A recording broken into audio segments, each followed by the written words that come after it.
واتل عليهم نبأ ابني آدم بالحق إذ قربا قربانا فتقبل من أحدهما ولم يتقبل من الآخر قال لأقتلنك قال إنما يتقبل الله من المتقين لئن بسطت إلي يدك لتقتلني ما أنا بباسط يدي إليك لأقتلك إني أخاف الله رب العالمين إني أريد أن تبوء بإثمي وإثمك فتكون من أصحاب النار وذلك جزاء الظالمين فطوعت له نفسه قتل أخيه فقتله فأصبح من الخاسرين فبعث الله غرابا يبحث في الأرض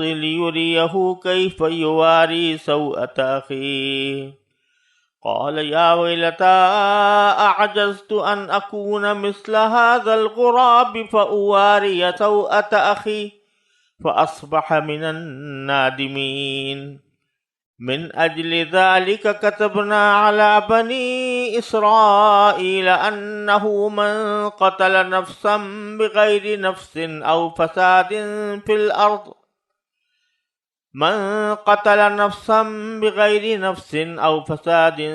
الأرض فكأنما قتل الناس جميعا ومن أحياها فكأنما أحيا الناس جميعا وَلَقَدْ جَاءَتْهُمْ رُسُلُنَا بِالْبَيِّنَاتِ ثُمَّ إِنَّ كَثِيرًا مِّنْهُمْ بَعْدَ ذَلِكَ فِي الْأَرْضِ لَمُسْرِفُونَ۔ یہ سورہ مائدہ کی آیات ہیں جو آیت نمبر 27 سے شروع ہو کر آیت نمبر 32 پر ختم ہوئی ہیں۔ ان کا ترجمہ یہ ہے، اور اے پیغمبر ان کے سامنے آدم کے 2 بیٹوں کا واقعہ ٹھیک ٹھیک پڑھ کر سناؤ۔ جب دونوں نے ایک ایک قربانی پیش کی تھی اور ان میں سے ایک کی قربانی قبول ہو گئی اور دوسرے کی قبول نہ ہوئی، تو اس دوسرے نے پہلے سے کہا کہ میں تجھے قتل کر ڈالوں گا۔ پہلے نے کہا کہ اللہ تو ان لوگوں سے قربانی قبول کرتا ہے جو متقی ہوں، اگر تم نے مجھے قتل کرنے کو اپنا ہاتھ بڑھایا تب بھی میں تمہیں قتل کرنے کو اپنا ہاتھ نہیں بڑھاؤں گا۔ میں تو اللہ رب العالمین سے ڈرتا ہوں۔ میں تو یہ چاہتا ہوں کہ انجام کار تم اپنے اور میرے دونوں کے گناہ میں پکڑے جاؤ اور دوزخیوں میں شامل ہو، اور یہی ظالموں کی سزا ہے۔ آخر کار اس کے نفس نے اس کو اپنے بھائی کے قتل پر آمادہ کر لیا، چنانچہ اس نے اپنے بھائی کو قتل کر ڈالا اور نامرادوں میں شامل ہو گیا۔ پھر اللہ نے ایک کوا بھیجا جو زمین کھودنے لگا تاکہ اسے دکھائے کہ وہ اپنے بھائی کی لاش کیسے چھپائے۔ یہ دیکھ کر وہ بولا، ہائے افسوس، کیا میں اس کوے جیسا بھی نہ ہو سکا کہ اپنے بھائی کی لاش چھپا دیتا۔ اس طرح بعد میں وہ بڑا شرمندہ ہوا۔ اسی وجہ سے ہم نے بنی اسرائیل کو یہ فرمان لکھ دیا تھا کہ جو کوئی کسی کو قتل کرے، جبکہ یہ قتل نہ کسی اور جان کا بدلہ لینے کے لیے ہو اور نہ کسی کے زمین میں فساد پھیلانے کی وجہ سے ہو، تو یہ ایسا ہے جیسے اس نے تمام انسانوں کو قتل کر دیا، اور جو شخص کسی کی جان بچا لے تو یہ ایسا ہے جیسے اس نے تمام انسانوں کی جان بچا لی۔ اور واقعہ یہ ہے کہ ہمارے پیغمبر ان کے پاس کھلی کھلی ہدایات لے کر آئے، مگر اس کے بعد بھی ان میں سے بہت سے لوگ زمین میں زیادتیاں ہی کرتے رہے۔ ان آیات کا ماقبل سے ربط یہ ہے کہ پیچھے بنی اسرائیل کی بزدلی کا بیان کیا گیا تھا کہ ان کو جب عمالقہ سے جہاد کے لیے کہا گیا تو انہوں نے اس سے منہ موڑ لیا اور صریح گستاخی کے ساتھ اس حکم کو رد کر دیا۔ دوسری طرف جو حضرت یوشع، حضرت کالب علیہ السلام، انہوں نے ان سے کہا تھا کہ تم ہمت کرو تو اللہ تبارک و تعالیٰ تمہاری مدد کرے گا۔ تو جہاد کے اندر ضرورت ہوتی ہے ایک تو شجاعت کی اور دوسرے انصاف کی، کہ آدمی جو عمل بھی کرے وہ انصاف کے ساتھ کرے. لہذا زمین کے اندر فساد پھیل رہا ہو تو بے شک اس کو روکے، لیکن بغیر اس کے کہ کسی شخص کا کوئی جرم ہو اس کے اوپر حملہ آور ہو جانا یہ کسی طرح بھی جائز نہیں ہے. اسی بات کو اللہ تبارک و تعالیٰ نے ان آیات میں حضرت آدم کے 2 بیٹوں کے قصے سے ثابت کیا. چنانچہ یہ فرمایا کہ ان کو آدم کے 2 بیٹوں کا حال سناؤ، ان کی خبر سناؤ. آدم کے 2 بیٹے، یہ تو ساری دنیا ہی میں حضرت آدم کی اولاد ہے، لیکن روایات سے معلوم ہوتا ہے کہ اس سے خاص طور پر حضرت آدم کے صلبی بیٹے مراد ہیں، جن میں سے ایک قابیل اور ایک حابیل نام کے تھے. ان میں یہ واقعہ پیش آیا تھا کہ صحیح روایات میں یہ بات آئی ہے کہ جب حضرت آدم علیہ السلام کو اللہ تعالیٰ نے زمین پر بھیجا تو وہاں آبادی بڑھانا مقصود تھی. صرف آدم و حوا علیہ السلام پورے زمین کے اوپر تنہا کیسے رہتے، مقصود یہ تھا کہ وہاں کی آبادی بڑھے. تو وہ یہ ہوا کہ اس توالد و تناسل کا سلسلہ شروع ہوا، تو ہر ایک حمل سے ان کے 2 بچے توأم پیدا ہوتے تھے، ٹوئنس پیدا ہوتے تھے، ایک لڑکا اور دوسری لڑکی. اس وقت جب آدم علیہ السلام کی اولاد میں سوائے بہن بھائیوں کے کوئی اور تھا ہی نہیں، اس لیے بھائی بہن کا آپس میں نکاح ہو سکتا تھا. اللہ تعالیٰ نے اس وقت کی ضرورت کے مطابق حضرت آدم علیہ السلام کی شریعت میں یہ خصوصی حکم جاری فرمایا تھا کہ ایک حمل سے جو لڑکا اور لڑکی پیدا ہوئے تو وہ آپس میں حقیقی بہن بھائی سمجھے جائیں گے اور ان کے درمیان نکاح حرام ہوگا. لیکن دوسرے حمل سے پیدا ہونے والے لڑکے کے لیے پہلے حمل سے پیدا ہونے والی لڑکی سے نکاح کرنا جائز ہوگا، وہ اس کی حقیقی بہن کے حکم میں نہیں ہوگی. اب یہ ہوا کہ حضرت آدم علیہ السلام کے 2 بیٹے تھے، ایک قابیل اور ایک حابیل.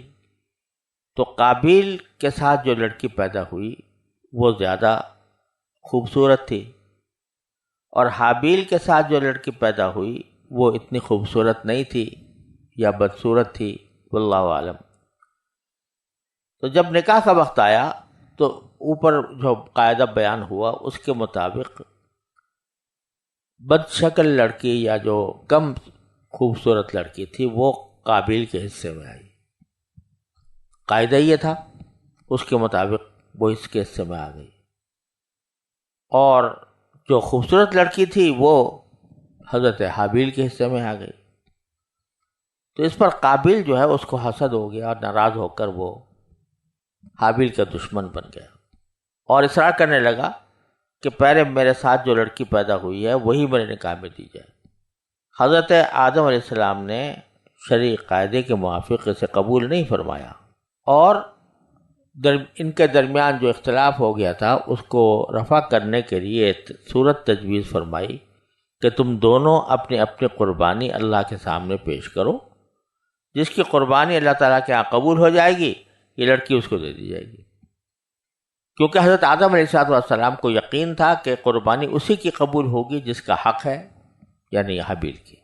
اس زمانے میں قربانی قبول ہونے کی واضح دلیل یہ ہوا کرتی تھی کہ آسمان سے ایک آگ آتی تھی اور قربانی کے لیے جو چیز پیش کی گئی ہے اس کو کھا جاتی تھی، اور جس قربانی کو آگ نہ کھائے اور وہیں پڑی رہے تو یہ اس بات کی علامت ہوتی تھی کہ وہ قبول نہیں ہوئی. اب صورت یہ پیش آئی کہ حابیل نے کچھ وہ بھیڑ بکریاں پالا کرتے تھے، تو ان میں سے ایک اچھے دمبے کی قربانی قابیل سامنے پیش کر دی اللہ تعالیٰ کے بارگاہ میں. قابیل جو ہے وہ کھیتی باڑی کیا کرتا تھا، تو اس نے کچھ غلہ گندم وغیرہ لا کر وہ قربانی پیش کی. اب اللہ تعالیٰ کے دستور کے مطابق آسمان سے آگ آئی، حابیل کی قربانی کو کھا گئی، اور قابیل کی قربانی جوں کی توں پڑی رہ گئی۔ اس پر قابیل کو اپنی ناکامی کے ساتھ رسوائی کا غم و غصہ اور بڑھ گیا، تو اس سے رہا نہ گیا اور کھلے طور پر اپنے بھائی سے کہہ دیا کہ لاقتلنک۔ اسی کو قرآن کریم فرماتا ہے اذ قربا قربانا، جب دونوں نے ایک ایک قربانی پیش کی تھی، فتقبل من احدہما، تو ان میں سے ایک کی قربانی قبول ہو گئی، ولم یتقبل من الآخر، اور دوسرے سے قبول نہ ہوئی۔ جب قابیل کی قربانی قبول نہ ہوئی تو اس نے کہا قال لاقتلنک، میں ضرور تمہیں قتل کروں گا۔ قال انما یتقبل اللہ من المتقین، حابیل نے جواب میں ایک اصولی بات کہی اور یہ کہا کہ اللہ تبارک و تعالی جو قبول فرماتے ہیں وہ ان کی فرماتے ہیں جو متقی ہوں، ان لوگوں کی قربانی قبول فرماتے ہیں جو متقی ہوں۔ کیا معنی؟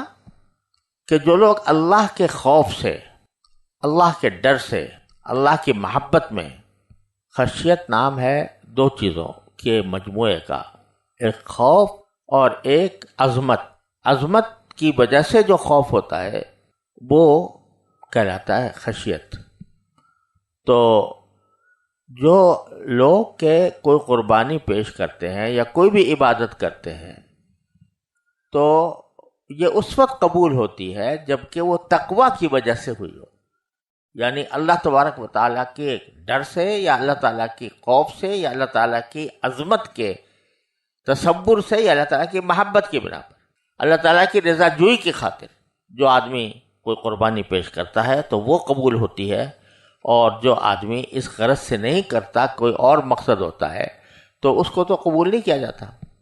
یہ ایک بہت بڑا اصول اللہ تعالیٰ نے حابیل کی زبانی بیان فرما دیا کہ آدمی کوئی بھی عبادت کرے، چاہے وہ جسمانی عبادت ہو چاہے مالی عبادت ہو، جب تک اس کی اصل وجہ اللہ تعالیٰ کی رضا جوئی نہ ہو، اللہ تعالیٰ کی خوشنودی کا حصول نہ ہو، اس وقت تک اللہ تعالیٰ کے ہاں وہ قبول نہیں ہوتی۔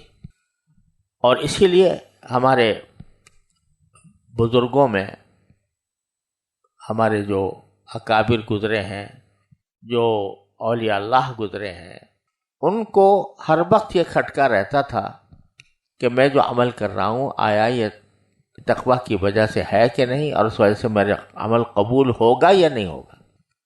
حافظ ابن کثیر رحمۃ اللہ علیہ نے اس آیت کی تفسیر میں متعدد بزرگوں کے ایسے واقعات نقل کیے ہیں۔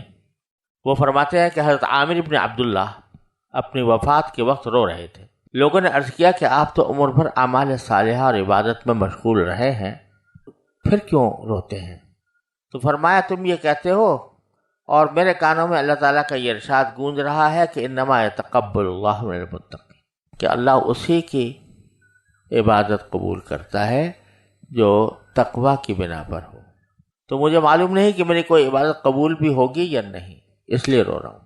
حضرت عبداللہ بن مسعود رضی اللہ تعالیٰ عنہ کا یہ قول بھی حافظ ابن کثیر رحمۃ اللہ نے نقل کیا ہے کہ اگر مجھے یہ یقین ہو جائے کہ میرا کوئی عمل اللہ تعالیٰ نے قبول فرما لیا تو یہ وہ نعمت ہے کہ ساری زمین سونا بن کر میرے قبضے میں آ جائے تو بھی اس کے مقابلے میں کچھ نہ سمجھوں۔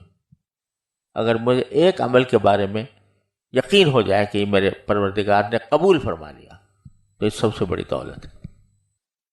حضرت ابو الدرداء رضی اللہ تعالیٰ عنہ فرماتے ہیں کہ اگر یہ بات یقینی طور پر طے ہو جائے کہ میری ایک نماز اللہ تبارک تعالیٰ کے نزدیک قبول ہو گئی تو میرے لیے وہ ساری دنیا اور اس کی نعمتوں سے زیادہ ہے۔ حضرت عمر بن عبدالعزیز رحمۃ اللہ نے ایک شخص کو خط میں یہ لکھا کہ میں تمہیں تقویٰ کی تاکید کرتا ہوں جس کے بغیر کوئی عمل قبول نہیں ہوتا، اور اہل تقویٰ کے سوا کسی پر رحم نہیں کیا جاتا، اور اس کے بغیر کسی چیز پر ثواب نہیں ملتا۔ اس کا بعض کہنے والے تو بہت ہیں مگر عمل کرنے والے بہت کم۔ اور حضرت علی مرتضیٰ رضی اللہ تعالیٰ عنہ نے فرمایا کہ تقویٰ کے ساتھ کوئی چھوٹا سا عمل بھی چھوٹا نہیں ہے۔ اور جو عمل مقبول ہو جائے وہ چھوٹا کیسے کہا جا سکتا ہے؟ تو یہ بہت بڑا اصول ہے جو اللہ تعالیٰ نے حابیل کی زبان سے کہلوایا کہ انما یتقبل اللہ من المتقین۔ پھر حابیل نے قابیل کی طرف سے جو مار ڈالنے کی دھمکی آئی تھی اس کا جواب دیتے ہوئے کہا کہ لئن بسطت الی یدک، اگر تم نے اپنا ہاتھ میری طرف بڑھایا ہے لتقتلنی، تاکہ تم مجھے قتل کرو، تو ما انا بباسط یدی الیک، میں اپنا ہاتھ تمہاری طرف بڑھانے والا نہیں ہوں لاقتلک، کہ تمہیں قتل کروں۔ اگرچہ انسان کو اپنے دفاع کا حق حاصل ہوتا ہے، اگر ایک شخص حملہ آور ہو گیا اور اس نے اپنا ہاتھ انسان کی طرف قتل کرنے کے لیے بڑھایا تو انسان کے لیے جائز ہے کہ اس کے مقابلہ کرتے ہوئے اس کو قتل کرنے کی کوشش کرے۔ یہ وہ جگہ ہے جہاں دوسرے کو قتل کرنا جائز ہو جاتا ہے۔ اگر ایک شخص حملہ آور ہے، میری جان کے در پہ ہے، تو میں اس کا مقابلہ کرتے ہوئے دفاع کرنے کے لیے میں اس کو قتل بھی کر سکتا ہوں۔ لیکن حضرت حابیل نے کہا کہ نہیں، میں تمہیں قتل کرنے کے لیے اپنا ہاتھ نہیں بڑھاؤں گا۔ یہ احتیاط کہ اگرچہ میرا حق ہے دفاع کا، لیکن میں اپنا ہاتھ نہیں بڑھاؤں گا۔ کیوں؟ اس لیے کہ میں نہیں چاہتا کہ دنیا میں سب سے پہلا قتل کرنے والا میں ہوں، اور میں نہیں چاہتا کہ میں مظلوم بنے بغیر بنوں، لہذا میں تمہارے اس قتل کے اقدام کا جواب اس طرح نہیں دوں گا جیسا کہ عام طور دیا جاتا ہے۔ کیوں؟ لإنی اخاف اللہ رب العالمین، میں اللہ سے ڈرتا ہوں جو رب العالمین ہے، کہ اگر میں نے قتل کر دیا تو کہیں مجھ پر وبال نہ ہو، میں پہلا انسان نہ بنوں جو قتل کرے۔ اس کے بجائے انی ارید ان تبوء باسمی واسمک، میں تو یہ چاہتا ہوں کہ تم میرے اور اپنے دونوں کا گناہ لے کر واپس جاؤ، یعنی تم اب جب یہ عمل کرو، یعنی مجھے قتل کرنے کا عمل کرو، تو اپنا گناہ تو تمہارا ہوگا ہی، لیکن دوسرا میرا گناہ بھی ہوگا کہ میں نے تمہارے ساتھ بھلائی کی تھی اور تم نے اس کے جواب میں میرے ساتھ برائی کی، تو فتکون من اصحاب النار، پھر تم جہنم والوں میں شامل ہو جاؤ۔ وذالک جزاء الظالمین، اور یہی بدلہ ہے ظلم کرنے والوں کا۔ تو حضرت حابیل نے اپنی طرف سے سبھی کچھ کہہ دیا، یہ بھی کہہ دیا کہ میں تم پر حملہ نہیں کروں گا، یہ بھی کہہ دیا کہ میں اللہ تعالیٰ سے ڈرتا ہوں، اور یہ بھی کہہ دیا کہ تم اگر مجھے قتل کرو گے تو اس کا نتیجہ یہ ہوگا کہ میرا گناہ اور تمہارا گناہ تمہیں دونوں کا سمیٹو گے۔ چنانچہ یہی ہوا کہ قرآن کریم نے خود بھی آگے ارشاد فرمایا ہے کہ چونکہ اس قابیل پہلا شخص تھا جس نے دنیا میں کسی کو قتل کیا، تو اب اس کے بعد جتنے لوگ کسی کو قتل کریں گے اس میں اس کے گناہ میں قابیل بھی شریک ہوگا، کہ اس نے لوگوں کو یہ راستہ دکھایا۔ کوئی آدمی اچھا راستہ دکھاتا ہے تو لوگوں کو اپنے عمل سے، تو جو لوگ بھی اس کے اچھے عمل پر عمل کرتے ہیں ان کو اس کا ثواب اس پہلے کرنے والے کو بھی ملتا ہے۔ اسی طرح اگر کوئی شخص برے عمل کی طرح ڈالے اور اس کی وجہ سے لوگ دیکھا دیکھی اس گناہ کے اندر مبتلا ہوں تو اس کا عذاب بھی اس کرنے والے پر پڑتا ہے۔ چنانچہ باری تعالیٰ فرماتے ہیں عجیب بات ہے، فطبعت لہ نفسہ قتلہ، کہ اس کے نفس نے اس کو آمادہ کر لیا اپنے بھائی کو قتل کرنے پر۔ طبع یطبع تطبیعا، یہ اس کے لفظی معنی ہوتے ہیں کسی کام کو خوشی کے ساتھ کرنے کے پر آمادہ کرنا۔ طوع کے لفظی معنی ہے خوشی، اطمینان، اور جب کوئی شخص خوشی سے کوئی کام کرے تو اس کو کہتے ہیں تطوع، یعنی اس کے ذمہ لازم نہیں تھا لیکن اپنی خوشی سے رضاکارانہ طور پر اس نے وہ کام کیا تو اس کو عربی میں تطوع کہتے ہیں. اسی لیے نفلی نمازوں کو بھی تطوع کہا جاتا ہے، نفلی اعمال کو بھی تطوع کہا جاتا ہے. طوع اس کا متعدی ہے، یعنی تطوع کے معنی تو ہے خود خوشی سے کوئی کام کرنا، اور طوع کے معنی ہے دوسرے کو خوشی سے کام کرنے پر آمادہ کرنا. تو اس کے نفس نے اس کو خوشی سے آمادہ کر دیا، یعنی کہ کوئی دل میں احساس جرم ہو اور پھر آدمی کرتا رہے، بلکہ خوشی سے بہت فخر کے ساتھ اس نے نفس نے آمادہ کر دیا کہ اپنے بھائی کو قتل کر ڈالو. اب یہ لفظ جو استعمال فرمایا طوعت، حالانکہ اصل لفظ اگر دیکھا جائے ویسے عام اگر واقعہ نگاری میں کوئی بات کہی جائے تو وہاں پر اتنا ہوگا کہ بھئی اس نے آمادہ کر دیا، حثہ، حرضہ وغیرہ وغیرہ. لیکن قرآن کریم نے یہاں طوعت کا لفظ استعمال کیا کہ ایک تو یہ ہوتا ہے نا کہ کوئی دوسرے کو آمادہ کر دے، اس کی وجہ سے دوسرا مجبور ہو جائے، مجبور ہو کر وہ کام کرے. یہاں پر یہ کہا جا رہا ہے کہ نہیں، مجبور ہو کر نہیں کیا اس نے، بلکہ اس کے نفس نے اس عمل کو خوشنما بنا کر پیش کیا، جس سے وہ خوشی کے ساتھ آمادہ ہوا کہ میں قتل کروں گا. یہ کسی ناجائز اور گناہ کام کی بدترین شکل ہے. ایک صورت یہ ہوتی ہے کہ آدمی گناہ بھی کر رہا ہے اور گناہ کرنے کے ساتھ کسی قدر دل میں احساس بھی ہے کہ میں یہ کام اچھا نہیں کر رہا، لیکن یہ کہ سینہ زوری کے ساتھ کرے کہ بھئی یہ تو بہت اچھا کام ہے اور میں اسی کام کو کرنے کے لیے آمادہ ہوں، تو یہ سینہ زوری والا گناہ بہت خطرناک ہوتا ہے. تو قرآن نے فرمایا کہ اس کے نفس نے اس کو خوشی سے آمادہ کر دیا، کس پر؟ اپنے بھائی کے قتل پر. فقتلہ، چنانچہ اس نے قتل کر ڈالا. جب تک قتل کر رہا تھا اس وقت تک تو خوشی سے کر رہا تھا، اور خوشی کی وجہ سے کیا ہوا؟ فاصبح من الخاسرین، تو وہ نقصان اٹھانے والوں میں ہو گیا. اب اس کے بعد مسئلہ یہ تھا کہ پہلی بار اس زمین کے اوپر کسی شخص کا انتقال ہوا کسی کے عمل کرنے سے. اب قابیل نے دیکھ تو لیا کہ یہ میں نے مار دیا، اب اس کا کیا کروں؟ اس لاش کا کیا بناؤں؟ اس کے ساتھ کیا میں طریقہ اختیار کروں؟ یہیں سے ہی پڑ رہنے دوں؟ تو بعض روایتوں میں آتا ہے، اگرچہ وہ اتنی زیادہ مضبوط نہیں ہے، لیکن آتا ہے کہ وہ کرنے کے بعد ابھی اس کو سمجھ میں نہیں آ رہا تھا کہ میں کیا کروں. کبھی اس کو لاش کو کندھے پہ اٹھا کر لے پھر رہا تھا، کبھی کہیں کسی جگہ لا کر ڈال دیتا تھا. سمجھ میں کچھ نہیں آ رہا تھا کہ اس کا میں کیسے ٹھکانے لگاؤں اس کو.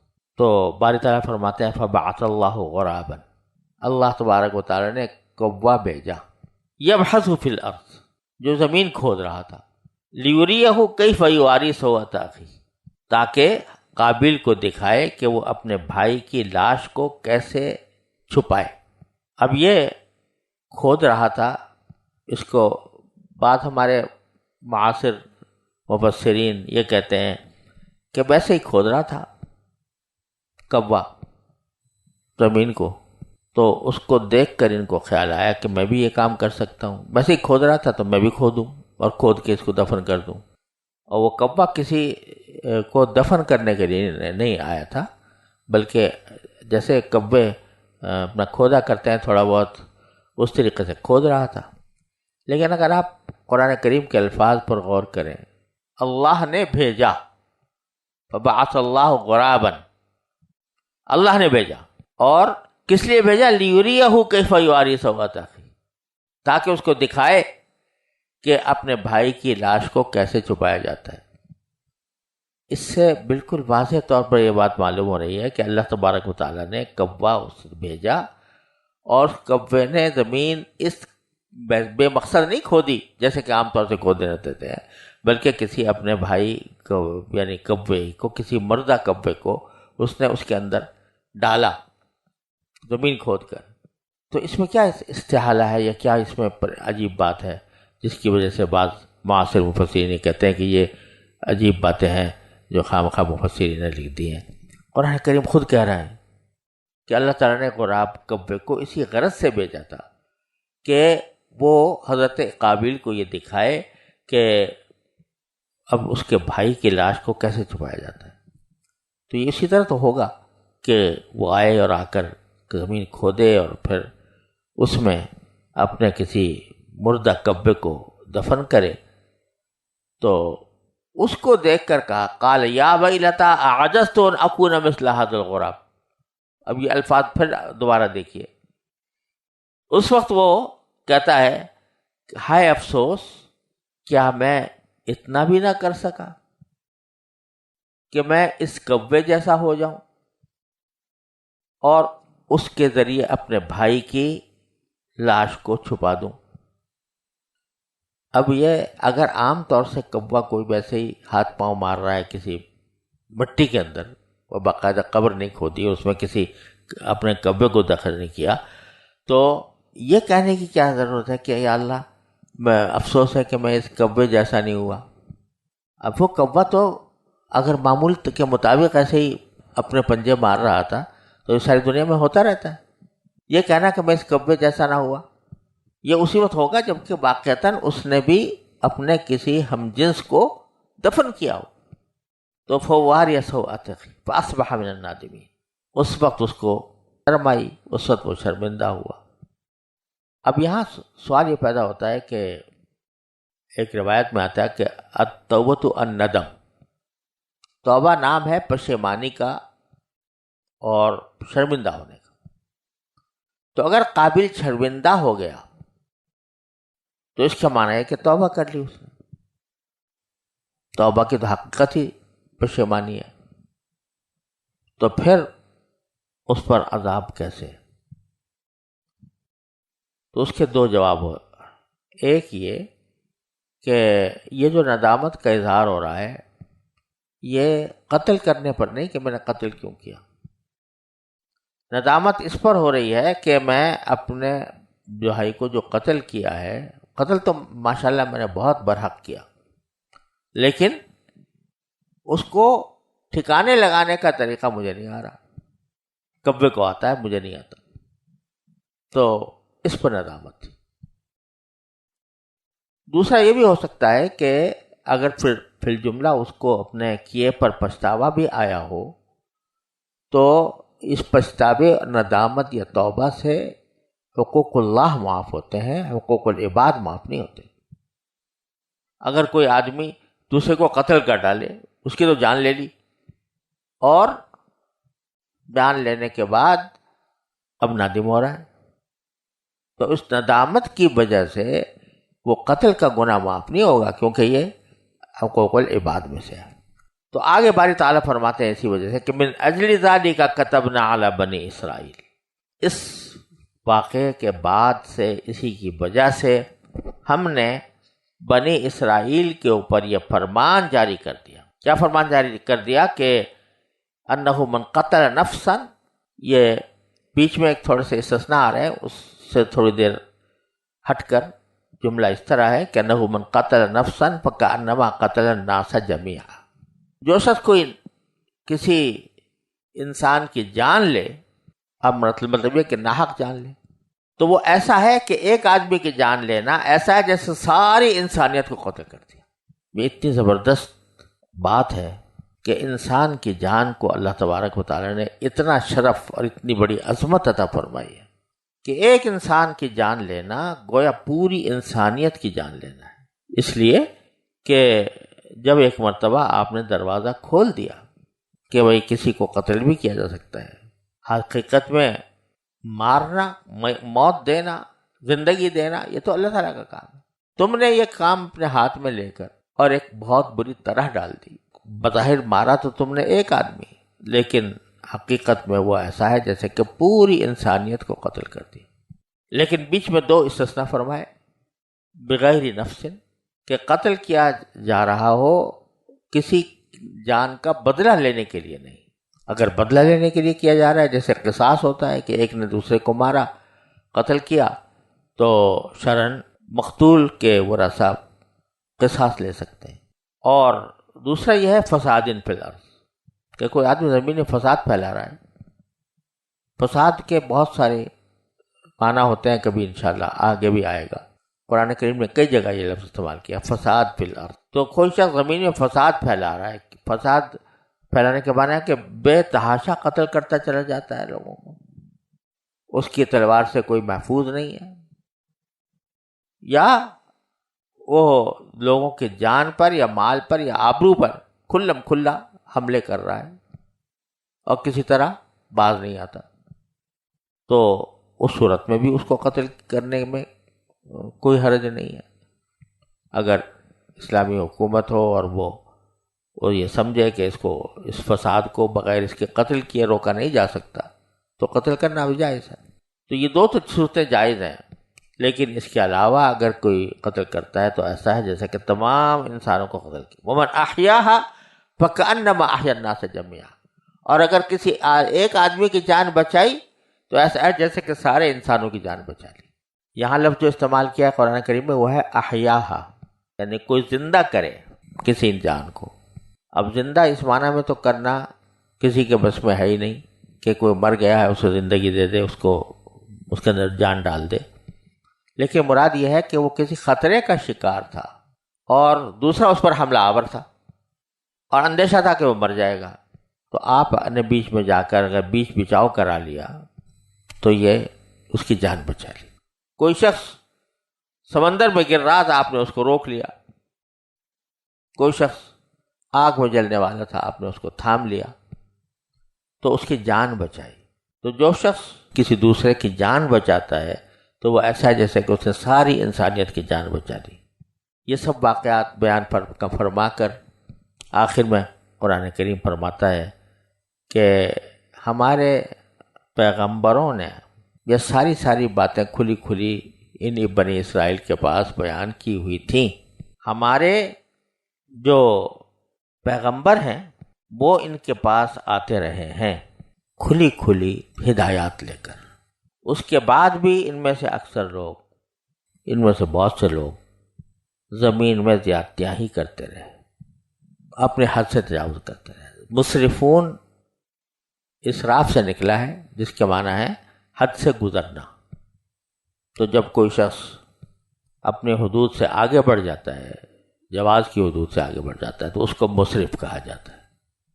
تو ان میں سے اکثر لوگ بہت سارے لوگ جو ہیں اس کے باوجود حد سے گزر رہے ہیں.